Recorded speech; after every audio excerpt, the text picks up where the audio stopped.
Parabéns para nós. Nós todos temos um pouco, né, dessa luta. Com né? certeza. E que Estou equilibrando aqui para não ficar no rosto. Boa noite, meus amigos. Que a paz de Jesus invada os nossos corações, porque sabemos que são momentos dolorosos pelos quais a humanidade passa. Entendemos profundamente o apelo da amiga na prece, porque nossos corações começam a compreender quão gratos nós devemos ser por termos nascido no Brasil. Quem ainda não se apercebeu disso, está na hora de refletir. Porque aqui nós temos efetivamente um clima de paz. Não estamos receosos que vai cair nenhuma bomba. Não estamos receosos que vai acontecer nada em nenhum hospital. Não estamos receosos que seremos confinados em um espaço onde não possamos sair.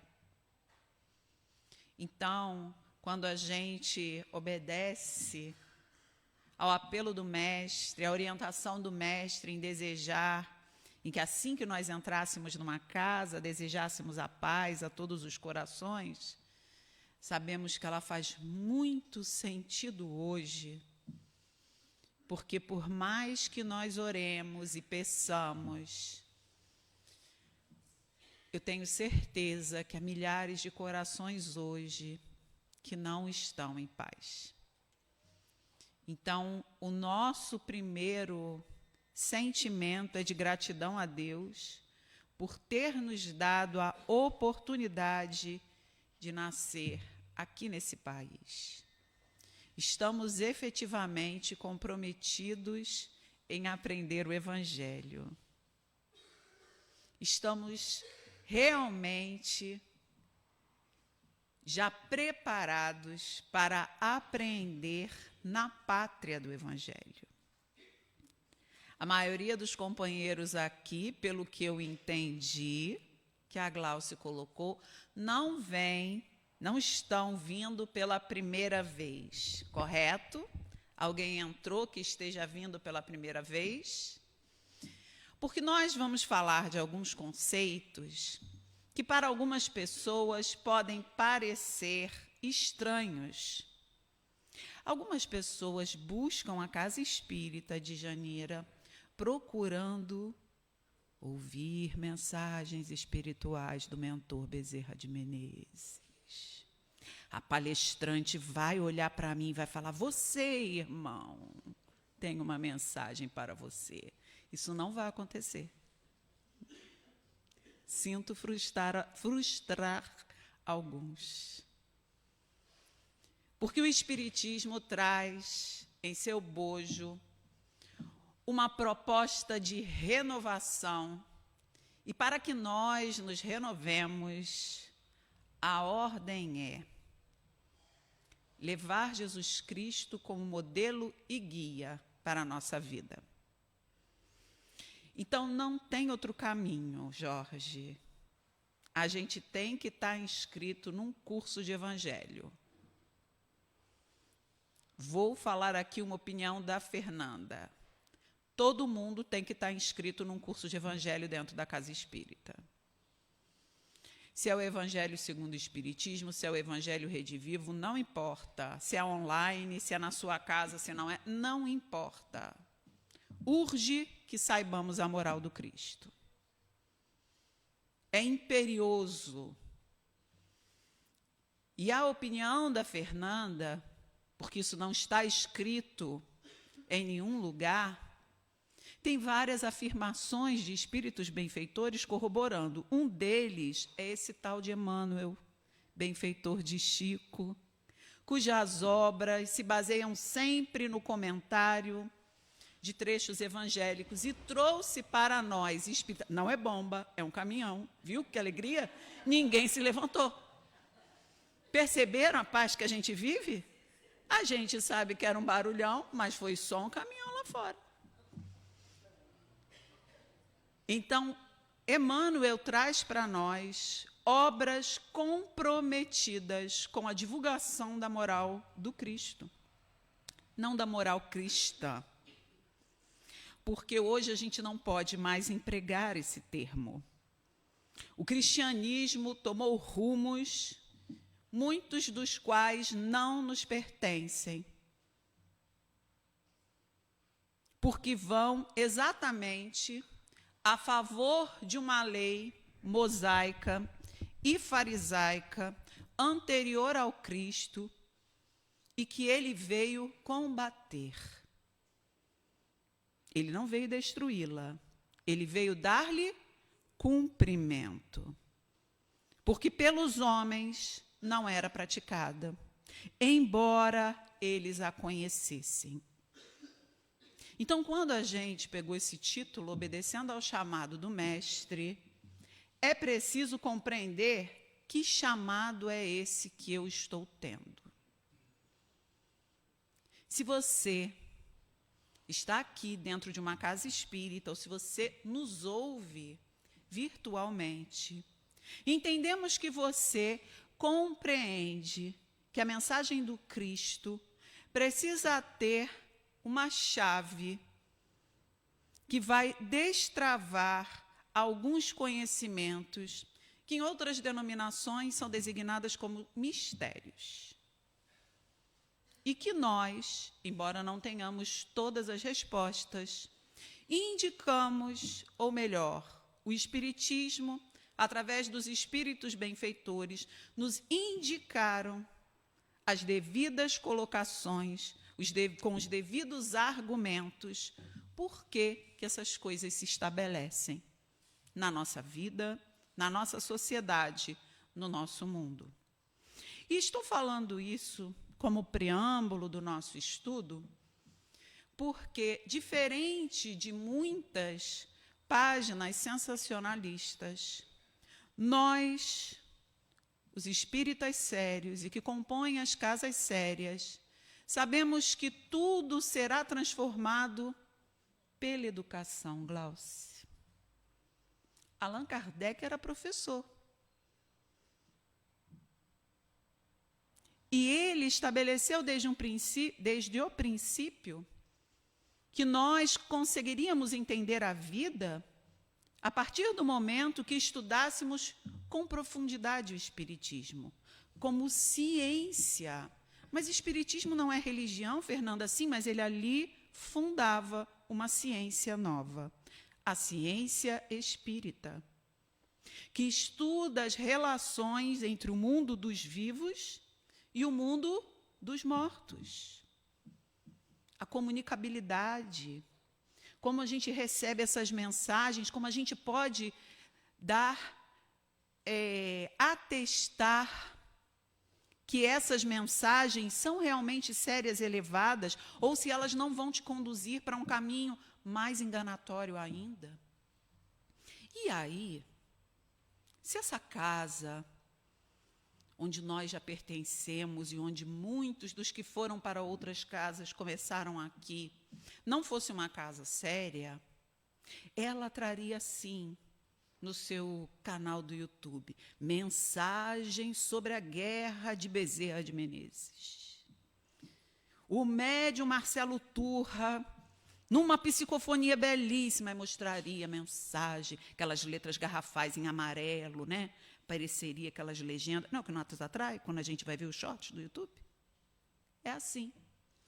O algoritmo adora isso. Ele joga para a gente o assunto que a gente procura da forma sensacionalista.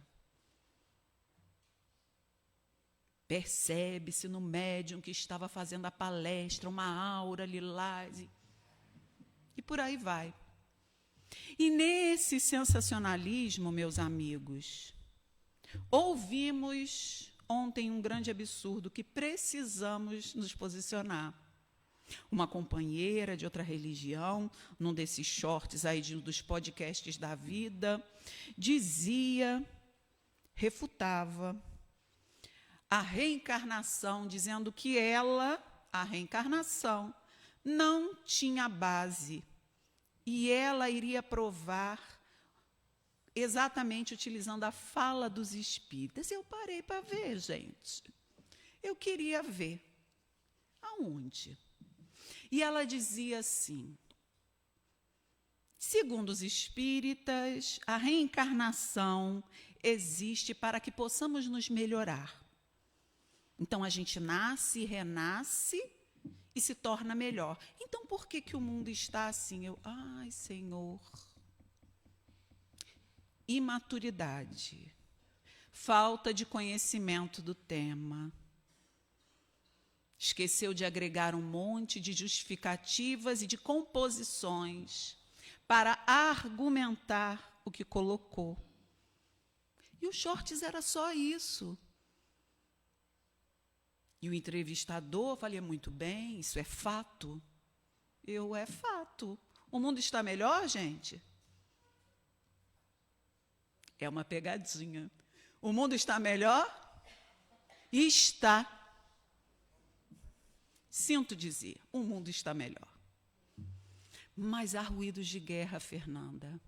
Há rumores de guerra. E isso nos entristece. É verdade. Deixa eu contar para vocês. Tem guerras que acontecem há mais de 10 anos. E a gente está acostumado, tão acostumado que a gente nem procura mais saber. Quando a guerra na Ucrânia estourou, meu Deus, é agora, a terceira guerra vem. 2 anos se passaram, que a guerra na Ucrânia ainda está lá, né, gente? E nós aqui no Brasil, envolvidos com as nossas vidinhas. O que nos fomenta nesse momento é ver essa guerra alastrando e movimentando correntes de ódio poderosas, inclusive no nosso país. Inclusive no nosso país. E para a gente entender um pouco do que é obedecer ao Cristo, nós vamos pegar um guerreiro do Senhor, exatamente aquele pela qual a nossa irmã Augusta, muito inspirada, leu um trecho da sua carta aos Coríntios. Sabe quem é ele? Paulo de Tarso. Pequena regra para começar a aprender a Jesus. Segundo a professora Fernanda, não está escrito em lugar nenhum. Se vocês quiserem, tomem para si ou não. Quem já leu Paulo Estevão? O restante todo dos aluninhos tem que procurar ler. Não, Paulo Estevão. Primeiro é Paulo. Por que a gente vai ler Paulo Estevão? As bases do cristianismo, né? E aí a gente vai encontrar um Paulo de Tarso, seu Aristarco, bélico, guerreiro do Senhor, guerreiro da lei judaica, fariseu, compunha o sinédrio tradicional de uma família que também tinha ali os seus doutores da lei, e se forma com Gamaliel, orgulhoso da sua raça, maravilhoso palestrante. E, segundo dizem as más línguas e as boas também, belíssimo. Ainda tinha isso de problema. Requeridíssimo. Sim, ele veio com tudo para afastá-lo da sua vocação. Qual era a sua vocação? Sendo nós espíritas, precisamos usar essa chave da reencarnação para entender que Saulo já se transformaria em Paulo. Na verdade, ele era para ser como seu mestre Gamaliel. E será feito aquelas notícias que chegavam ao seu ouvido sobre um carpinteiro que falava e agia de forma diferente, que curava as pessoas. Mas ele não. Só viu aquilo que o orgulho da raça deixou ele ver. E o que ele quis fazer? Aniquilar os cristãos. E aí, na primeira parte do livro, que vocês vão ler com uma caixinha de lenço ao lado, para enxugar as lágrimas, e não pensem que é brincadeira, a gente chora mesmo se lê 2, 3 vezes, a gente vai ter raiva de Saulo, pelo que ele faz com os cristãos, pelo que ele faz com Abigail, sua noiva, pelo que ele faz com Ezequiel. Eu só dou meio spoiler, só para ficar assim, mas o que fez? Vocês vão ter que ler. E aí, quando Saulo chega no ápice da sua maldade, da sua loucura pela caça aos cristãos, Jesus vai interromper, relembrando ele daquilo que ele havia se comprometido. Todo mundo conhece essa história, acredito, que quando ele vai acompanhado de 2 ou 3 soldados na estrada de Damasco, que está sendo bombardeada. Olha, gente, que tristeza. Jesus aparece para ele em plena luz do dia. E aí, só o fato dele ver o mestre, ele que tinha tanto ódio dos cristãos, que espalhavam a palavra dele, intimamente, inconscientemente relembra e pergunta: Senhor, que queres que eu faça? Mas a briga íntima deve ter sido tão forte que Jesus ainda tem que lembrar para ele: Saulo, não recalcitres contra os aguilhões. Por quê? Porque ele ficou ainda se cobrando. O que eu estou fazendo aqui? Por quê? Porque ele fica cego. Ele fica cego. E vaga 3 dias. E durante 3 dias, só depois disso, ele vai ser curado daquela cegueira por Ananias. Vou resumir bem resumido, estou cortando vários trechos, né, meus amigos? Porque senão vamos ficar aqui até as 8 horas, tranquilo. Porque é um livro muito rico de informações. Mas uma coisa interessante é que Paulo, segundo o relato de Emmanuel, fica cego 2 vezes. Ele fica cego quando ele encontra Jesus na estrada de Damasco, ou seja, quando ele percebe a escuridão em que ele vivia. E ele fica cego quando ele desencarna.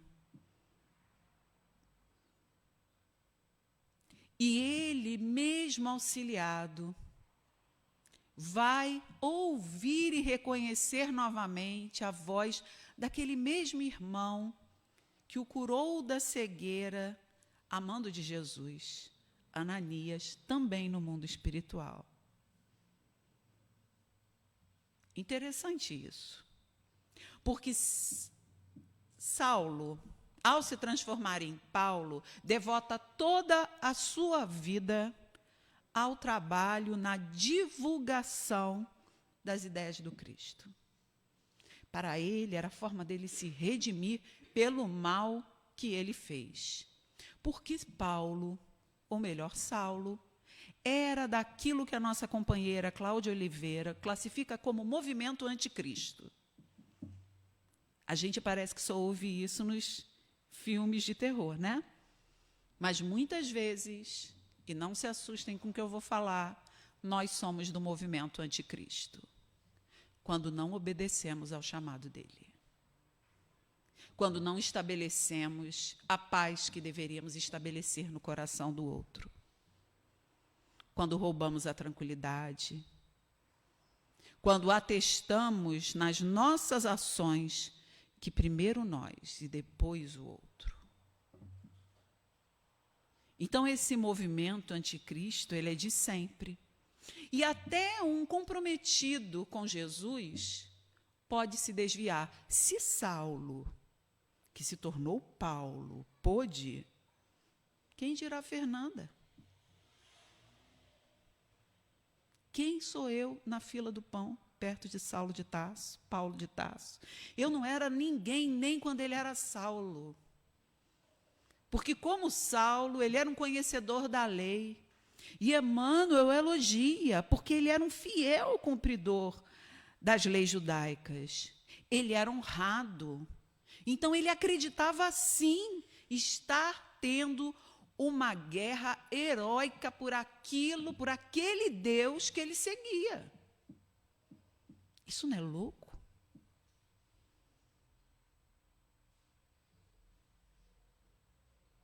É muito louco saber que a gente pode cometer atrocidades que roubem a paz, que roubem a tranquilidade, que instiguem a desarmonia em nome de Deus e agora de Jesus.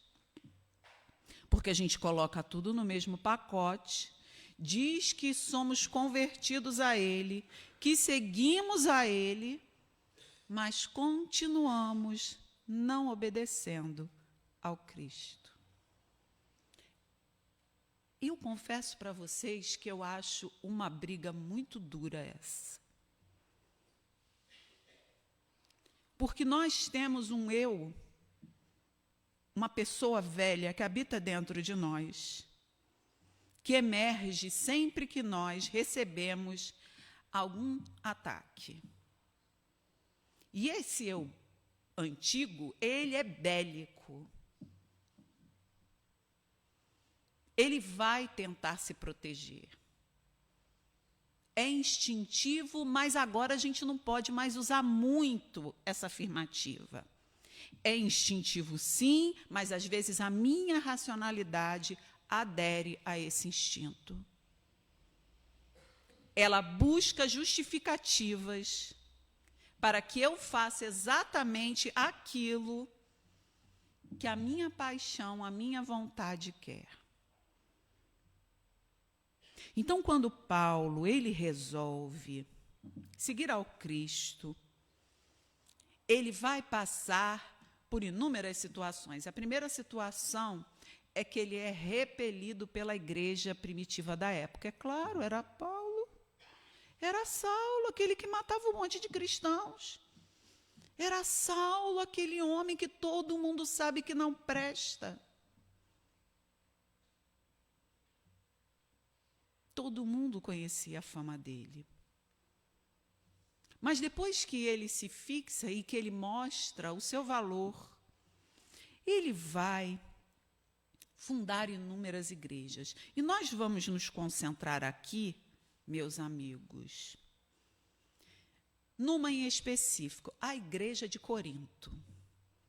Da primeira carta aos Coríntios. Porque essa igreja, segundo Emmanuel, vai viver um momento do reino dos céus na terra com Paulo. Emmanuel vai descrever que essa igreja, com a presença de Paulo, adquiria singular importância perante todas as outras igrejas. Nessa igreja, Paulo, todos os irmãos, quando não tinham a mediunidade como Paulo tinha, da fala, da psicofonia, tinham a mediunidade curadora.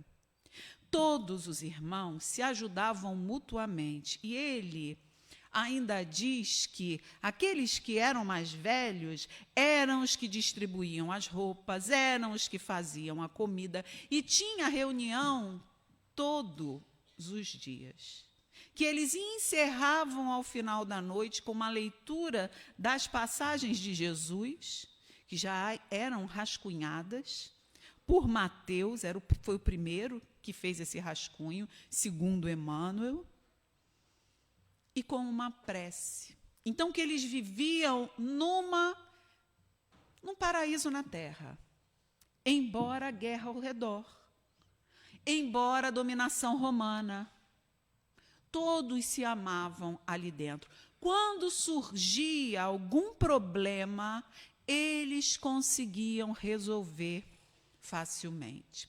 Mas existem 3 coisas que aconteceram e que merecem ser colocadas. A primeira foi exatamente quando Paulo quer ir à sinagoga em Corinto para falar. Ainda não havia a igreja de Corinto, ainda não havia a casa do caminho de Corinto, porque era assim que eram chamadas as casas de Pedro daquela época, as casas do caminho. Tá? É Lucas quem vem propor o nome de cristãos. Os cristãos eram conhecidos como caminheiros, porque eles eram da casa do caminho, das casas do caminho. Lucas vai fazer essa proposta de transformação, porque ele, isso está no livro Paulo Estevão, porque ele argumenta da seguinte forma: existem vários caminhos e que levam a inúmeros lugares. Para que nós sejamos seguidores do Cristo, é preferível que nós, então, nos chamemos como cristãos, ao que é adotado por todos eles. Então, quando Paulo chega a Corinto, ele quer ir falar na sinagoga, quer ir lá pregar. E ele vai ter o consentimento e, pela primeira vez, consegue falar na sinagoga de Corinto. Para quem? Para todos. Para os judeus. Por que que Paulo vai lá na sinagoga falar para os judeus? Primeira coisa que Paulo obedece ao Cristo, que instrui os seus discípulos, Augusta, para que eles primeiro fossem aos desviados, aos desgarrados da casa de Israel. Então, aqueles irmãos também eram desviados. Jesus nunca condenou os judeus, ele condenou a prática do que eles faziam. Os homens ele amparava. Quem melhor para falar aos judeus do que o próprio Saulo? Era ele quem tinha que ir lá. E ele vai.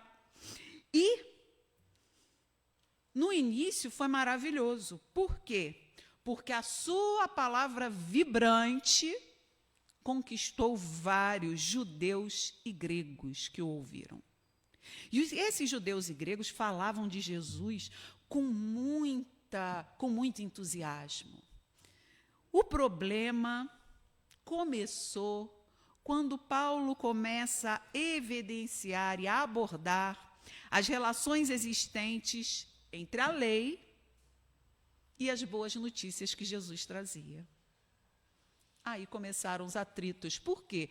Porque os judeus não toleravam a superioridade de Jesus sobre Moisés.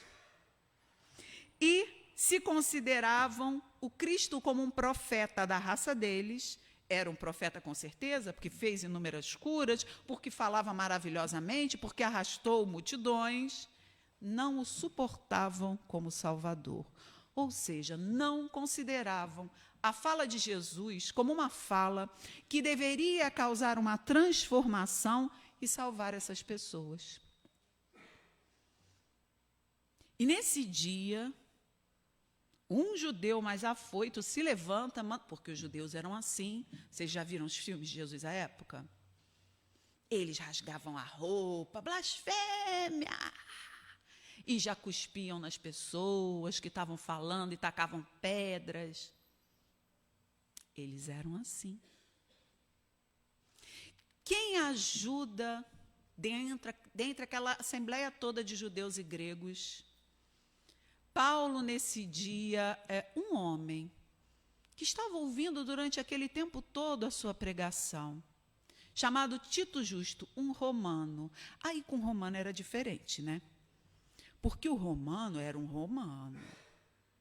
O povo tinha medo do exército romano. Os judeus não enfrentavam o romano. Eles sabiam que qualquer romano teria privilégios em relação a eles. Então, eles ficaram quietos. Tito Justo levanta, abraça Paulo e o leva. Então, Paulo foi até os homens para cumprir e obedecer a Jesus, porque ele não estava indo falar dele, Paulo. Ele foi falar do Cristo. Ele foi obedecer à sua instrução. Ele foi aos desviados da casa de Israel. Ele foi àqueles, as ovelhas perdidas da casa de Israel, levar a sua mensagem. Ele não foi provocar uma guerra, ele foi cumprir a sua fala. E daquele grupo todo, impensadamente, somente quem ouve a Jesus é um romano. Que além de abraçá-lo e tirá-lo daquele local, garante naquele momento para ele a construção dessa primeira casa do caminho em Corinto. É ele quem toma essa providência. É ele quem faz essa transformação no ambiente. E a gente fica pensando quantas vezes a gente ouve o chamado do Mestre no nosso coração, a gente sabe o que diz a lei e como cumpri-la, mas a gente fala assim, não quero. E pior, quantas vezes a gente tenta convencer aqueles que estão ao nosso redor que somos nós que estamos certos. Obedecer ao Mestre hoje continua sendo um imperativo para a consolidação do reino dos céus na terra. Uma perguntinha básica que eu faço às vezes aos meus alunos, eu não sei se vocês sabem, mas a gente tem muitos alunos na sala de aula de tudo quanto é religião. E a gente, de vez em quando, dá de cara com uma situação ali que a gente vai usar o Evangelho.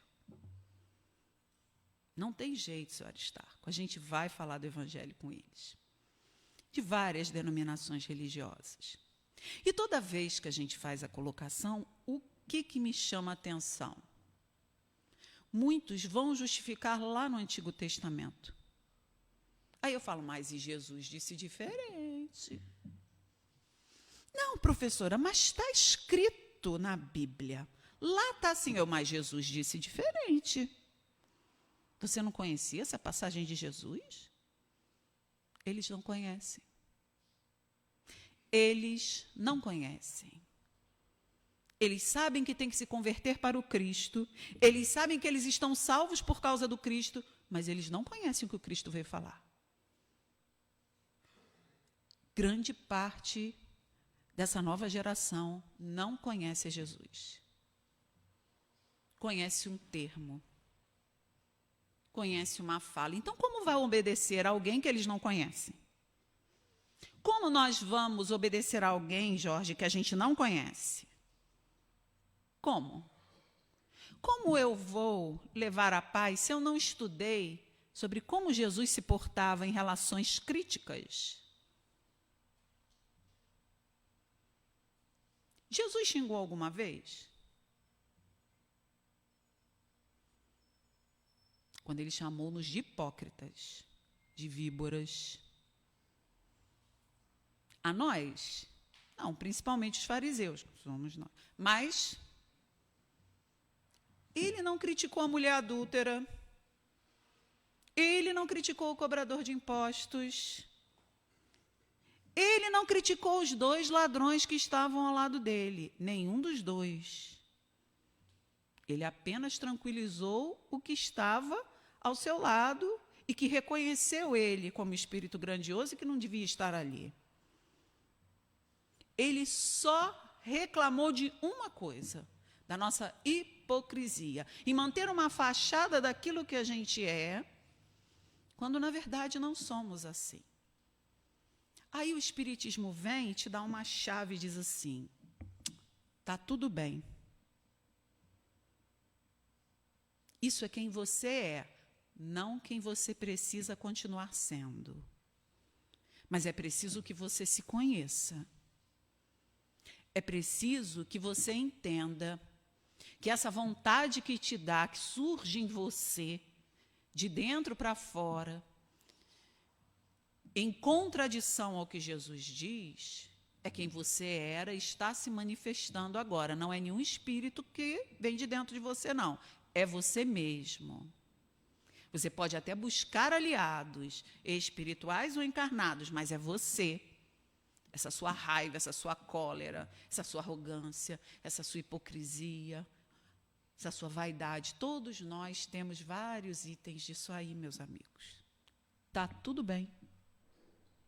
Isso surgir e a gente entender e reconhecer que somos assim é um momento de aprendizado para a nossa encarnação. Meu Deus, eu tive inveja. Que sentimento é esse que está aqui, que eu queria ter o carro de fulana? Por que eu estou pensando que o carro de fulana está melhor que o meu? Está tudo bem você se descobrir assim. Fica complicado quando você quer agir de forma a prejudicar a fulana porque ela tem um carro novo. Aí vira ação. Pensamento, vontade, desejo são coisas que demonstram quem a gente é. Ações são coisas que demonstram quem a gente quer ser. Mas fulano traiu com pensamento. Eu tenho uma vírgula quanto a essa passagem. Eu tenho várias vírgulas. Porque você ter vontade de cometer o erro, mas não cometê-lo, é indício de evolução.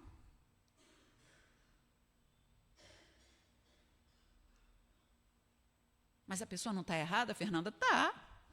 Eu estou errada em ter inveja, vaidade, ganância, orgulho, egoísmo. Eu estou errada em todos esses aspectos também.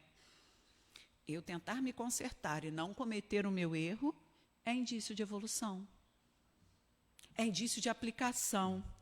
É indício de que eu estou entendendo que isso aqui, como a mensagem disse... Cadê Augusta? Augusta está lá. Como a mensagem disse...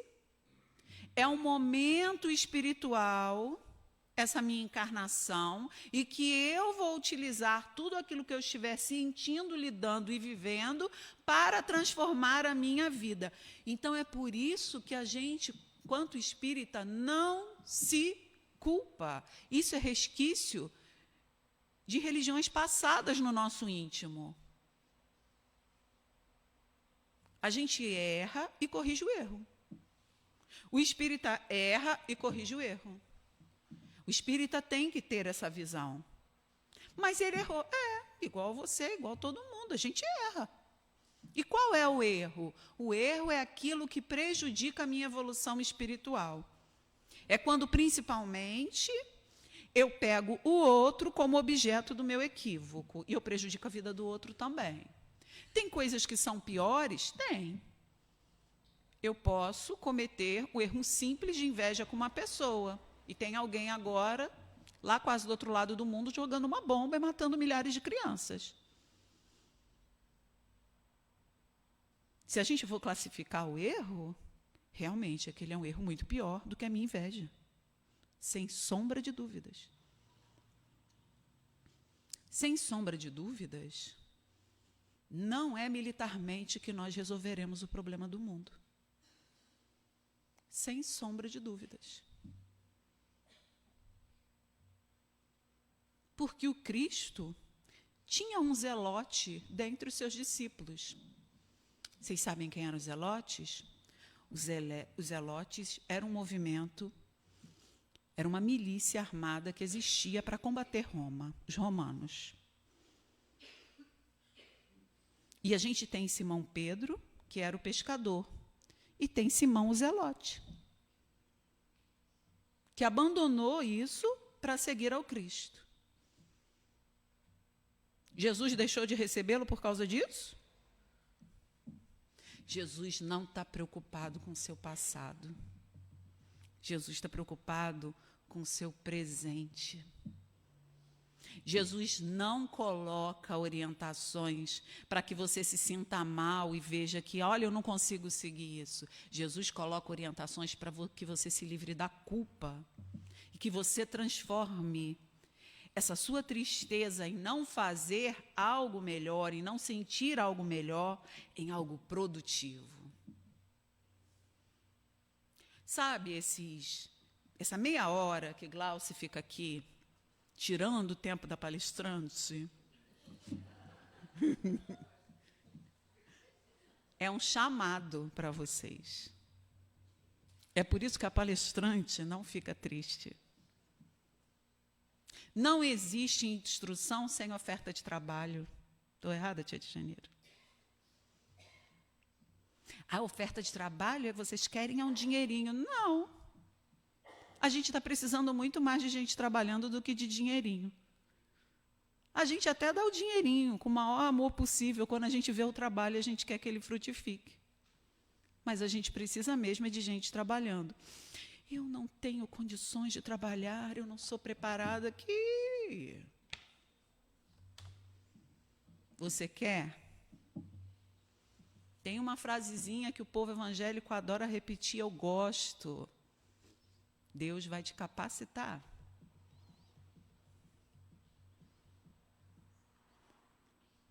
É preciso que você escolha obedecer ao Mestre, como Saulo escolheu. Saulo teve muitos momentos como homem durante a sua vida discipular. Porque Paulo, ele vai se entregar completamente à divulgação do Evangelho do Cristo. Em Corinto, foi um descanso. Nas outras cidades, ele levou muita pedrada, foi preso, acabou com a sua saúde. Lucas, que era um daqueles que acompanhava e que redigiu o Atos dos Apóstolos, ele o tempo inteiro falava, Paulo, fica um tempo aqui e descansa. Paulo, fica um tempo aqui e descansa. Paulo, descansa. Você vai ver inúmeras vezes. Lucas, Barnabé, Pedro. Paulo, descansa um pouco esses dias. Eu não posso. Por que isso, né, seu Gelson? A consciência comprometida. E aí, a gente teoriza aqui, por quê? Que Paulo, ao desencarnar, fica cego novamente. No fundo, ele achava que não era merecedor ainda. Não existe motivo para Saulo ter ficado cego quando desencarnou. Ele foi corajoso até o fim. Para aquele que ceifou, para o seu carrasco, que ceifou a sua vida, porque o carrasco olhou para ele e não queria fazer o que tinha que fazer. Ele teve a cabeça decepada. Ele levanta a espada e para e fala, eu não sei como fazer isso. Ele olha para o seu carrasco e fala, cumpre o teu dever, soldado, porque eu estou aqui cumprindo o meu. E isso é forte. Isso é muito forte. Isso demonstra a fé que ele tinha, porque ele sabia que não morreria. Mas, ao sair desse mundo físico, ficou cego novamente. Será que nós estamos em que ponto? Nós estamos cegos e aguardando o clarão do chamado de Jesus, de Bezerra, de Ananias, para ver a luz e obedecer ao chamado, ou a gente já está mais grandinho, está tirando a nossa própria venda, limpando todos os dias os nossos olhos para termos olhos de ver, limpando todo dia os nossos ouvidos para termos ouvidos de ouvir. Eu faço minha higiene todos os dias. Todos os dias eu limpo meus olhos. Todos os dias eu me exercito. E quando algo nas redes sociais, na vida física, me convoca ao movimento anticristo, eu falo, Senhor, me lembra que teu caminho é de paz. Senhor, me lembra que teu caminho é de levar tranquilidade e serenidade às pessoas. Porque esse é o caminho do espírita. Esse é o caminho daquele que segue a Jesus em qualquer denominação religiosa. A gente tranquiliza as pessoas. Então, a nossa mensagem tranquilizadora de hoje é assim: vamos atender ao chamado do Mestre, mas conscientes de que está tudo bem ser como nós somos. Um monte de gente vai ver que a gente está errado e está tudo bem também. A gente sabe que eles são errados também. Eu ficaria envergonhada perto de Bezerra de Menezes, perto de Ananias, perto de Paulo. Eu ficaria envergonhada perto de vocês vão ver meus erros. Está tudo bem. Quando eu ver de vocês, eu também vou ficar quieta, vou falar, olha lá, igual a mim. Está se melhorando. E a segunda coisa que a gente tem que tranquilizar hoje: o mundo só vai acabar para quem desencarnar. Se for o nosso tempo, eu vou estar falando aqui com vocês e cair de lado. Se for o meu tempo. Se não for o meu tempo, andarei por inúmeros locais, com guerra, sem guerra, e nada me acontecerá, porque não chegou aquele período. E está tudo bem. Sabe por quê? Eu não sei vocês, mas eu não vou morrer. Vou voltar para puxar o pé de Ana Lúcia. Vou. Os cabelos, vou soprar os cabelos assim, ó. Vou falar, ei, Djanira, estou aqui na reunião de ouvinte. Ai, gente, André Luiz conta coisas tão boas. Por que temer a morte, né? É um pulinho. André Luiz diz que, ó, virar ali a esquina. Não é? Nós vamos ter fé. E nós vamos ter tanta fé, irradiar tanta paz, que a gente vai atingir esses corações endurecidos ainda, acreditando que Jesus não saiu do leme. Muita paz, meus amigos.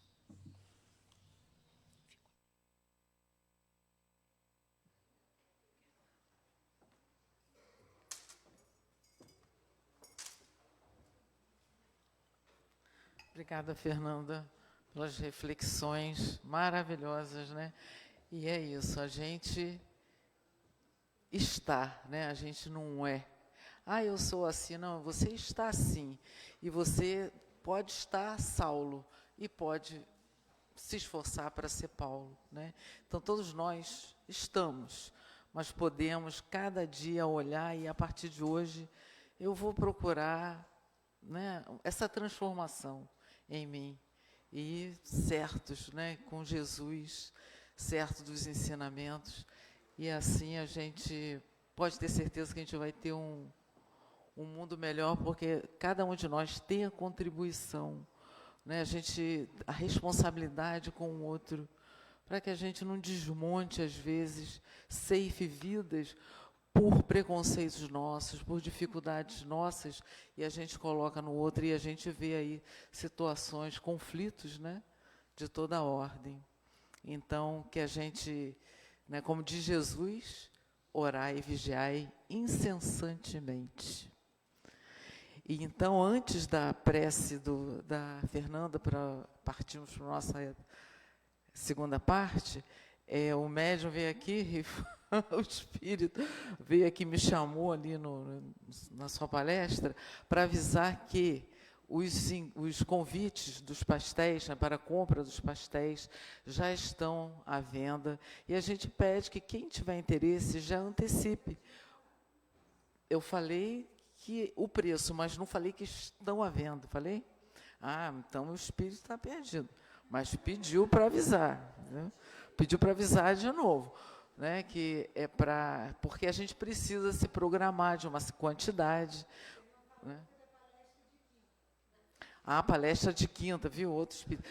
Às quintas-feiras também temos palestras, às 15 horas, né? A palestra que é um acompanhamento do livro Jesus no Lar. A palestrante de quinta-feira próxima agora, vocês venham que vocês vão gostar. Eu não estou com ela aqui. Vocês venham que vocês vão gostar. Quinta-feira tem o mesmo modelo, né, de palestra e passes também. Tá? Então, eu vou passar agora aqui para a Fernanda fazer a prece, né? Cada um de nós aqui, nesse momento, é uma troca, né? Todos nós estamos compartilhando energia. Então, que a gente, assim, se entregue profundamente neste momento de orarmos juntos. E depois vamos para a segunda parte, que é o passe, que vão sendo, né, conduzidos, chamados aqui.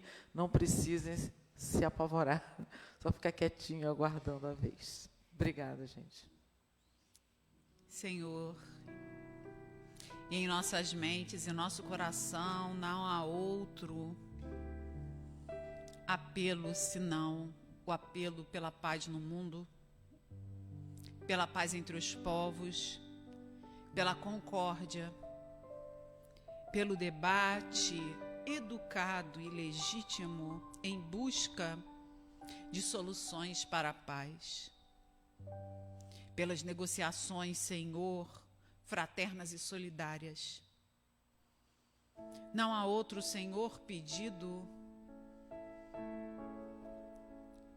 que o de tranquilidade a esses irmãos que se veem na eminência do desencarne, pacificação para eles, Senhor. Que eles possam ver aquilo que a nossa fé já crê com tanta força, que é essa vida imortal. Que seja com carinho, acolhimento para todos esses que estão na eminência, Senhor, de saírem deste mundo. Que eles possam ter aquele último minuto de oração, de recapitulação dos seus momentos, e não um último momento de dor e de revolta, para que não sejam arrastados, Senhor, para locais sombrios e de baixa vibração.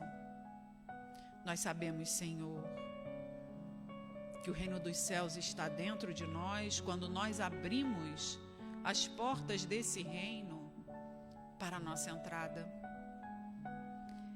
Pode parecer muito estranho que um reino habite dentro de nós e que eu tenha as chaves dessa porta,